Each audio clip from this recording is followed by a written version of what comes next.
Hello students, let's understand about union budget. Union budget is important for the managers because the budget reflects the stance of the government's fiscal policy. The government's budget has two important sides. The first side is receipts and the second side is the expenditure side. Now let's talk about the government's expenditure side. On an expenditure side, we have revenue expenditure and capital expenditure. Now, if you look at the revenue expenditure of the government, then basically it means that all those expenditures that are neither creating assets for the government and nor they are reducing the liabilities, we categorize such expenditure as revenue expenditure. And generally the expenditures that is incurred on normal running of the government departments and the maintenance of the services is treated as the revenue expenditure. For example, there are government employees, and if government is providing them salaries, then we are classifying it under the revenue expenditure. Similarly, the interest payments on the loans that has been taken by the government will be classified under the revenue expenditure. The pensions which the government provides to the old age people, all such expenditures will be classified under the revenue expenditure. The subsidies which the government provides to the weaker sections of the population and to the below poverty line individuals are classified under the revenue expenditure.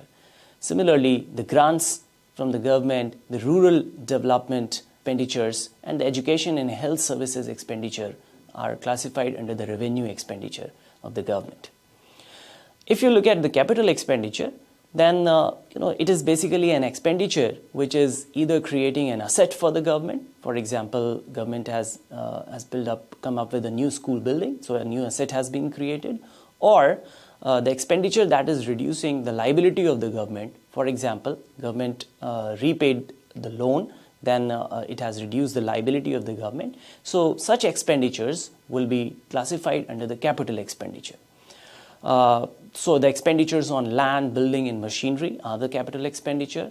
And if the government is providing loans to the state governments or some foreign government, then they are the capital expenditure of the government. And similarly, the repayment of loan is the capital expenditure. Now we just understood that the budget has two sides, the receipts and the expenditure.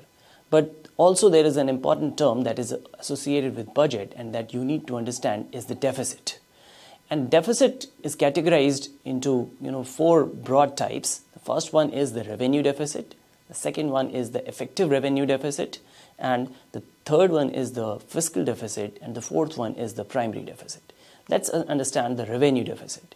So it refers to the excess of revenue expenditure over revenue receipts. So if we are going to calculate revenue deficit, then we will have to first calculate the entire revenue expenditure of the government, and from it we will subtract the revenue receipts. Then we can arrive at the revenue deficit of the government. Similarly, you need to understand the effective revenue deficit. It is basically showing the difference between the revenue deficit and the grants for creation of capital assets. So the next third one is the fiscal deficit, and it is the difference between the revenue receipts plus non-debt capital receipts and the total expenditure. And the fiscal deficit indicates the total borrowing requirement for the government from all the sources. So fiscal deficit shows what is the borrowing requirement for the government in order to meet its expenditure. The fourth one is the primary deficit, and it is measured by the fiscal deficit less interest payments. So if we reduce the interest payments from the fiscal deficit of the government, then we arrive at primary deficit. So all these deficit indicators are available in the government's budget documents.